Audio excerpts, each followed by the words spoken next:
I'm gonna come. Hey degenerates, do you have a favorite stock? If so, prepare to be gently roasted by the legendary frog of investing, Coca-Cola. You are a turbo virgin, or a boomer who watches clips of Warren Buffett and Charlie Munger on YouTube. If you're under the age of 50, you are old. In spirit, you'd literally choose to make $40 in reliable dividends over $10,000 in capital gains from tech stocks because the latter feels risky. Besides, it's easier to forecast your future returns if you own Coca-Cola. Probably whatever your dividend is plus 1% capital appreciation or something.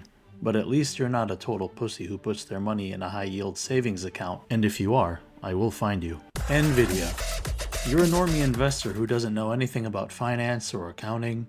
You probably bought a bunch of shares a couple of years ago because it was trending. While some people were worried about valuations and held back, your lack of understanding of fundamentals meant that you had no reservations dumping 20 or 30% of your money into Nvidia while putting the rest into Bitcoin. Anyway, you're up 200% despite not knowing what a PE ratio is. Emotional damage. I'm kind of retarded. Alphabet. Do not come. You're a big brain and probably a subscriber of Cult of the Almighty Dollar. Good for you. You like tech stocks and were probably attracted to Google by its fat profit margins and comparatively low volatility, at least among the Mag 7. HIMS. You're a brain-broken male Gen Z brainlet who works at Wendy's and gets their financial advice from TikTok. You may not know much, but you know this. Streamlining the sales of dick pills and hair loss supplements is probably a pretty solid business model. I am a man. Palantir. Not only do you have no faith in humanity's ability to rise above endless war, but you celebrate this fact. I want to eat his children. Praise be to Allah. You think that democracy is woke and retarded and gay, especially when other countries try to do it. You believe that Peter Thiel is a visionary investor and had some interesting political takes, because when has a white South African ever been wrong about anything? If you didn't stumble upon Palantir through Peter Thiel, maybe you found it by stumbling upon their YouTube channel. I mean Tom Nash, sorry. I'm kidding about Tom Nash. I'm not gonna bash Tom Nash, mostly because he's rocking the blue. So I guess he can't be all bad. Anyway, you eagerly await the full implementation of a surveillance state at home, while praying for the expansion of the military-industrial complex. You're probably gonna be absolutely fucking loaded in a few years. I'm gonna come. Despite not having any earthly idea what Palantir actually does. Match or grinder. You're an incorrigible gooner in your mid-30s or 40s that knows from personal experience just how much money a dude is willing to spend in order to get laid. You disgust me. Go on. Pro tip: don't talk politics, because your takes probably suck. You may even have the top tier subscription of multiple Match fuckboy apps, and given how much money you've paid them, you figure you may as well own some of the shares. Tesla.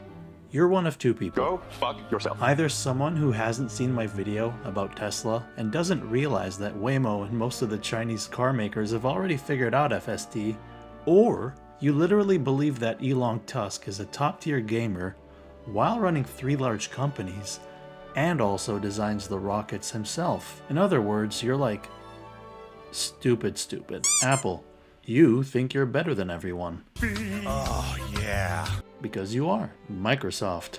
You're a boomer that owns a small consulting firm and insisted on return to office.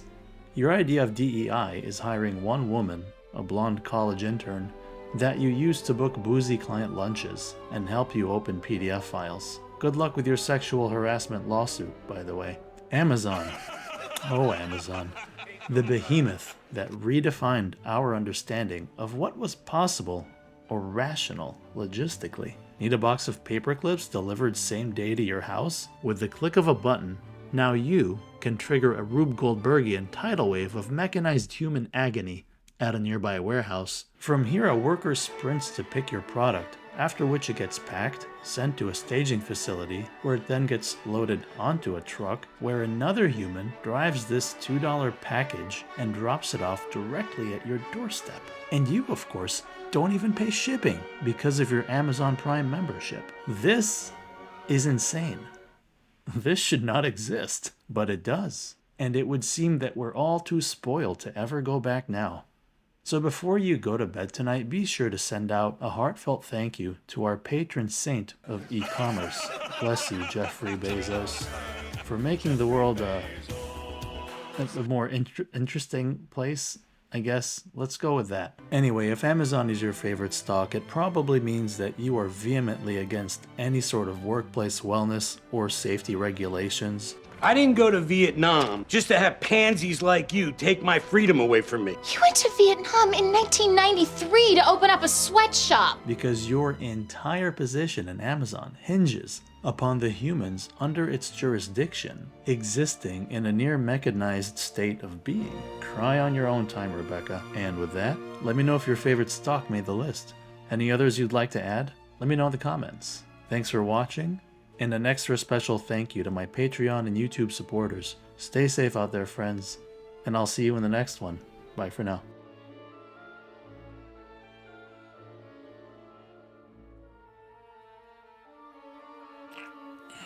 I'm kind of retarded.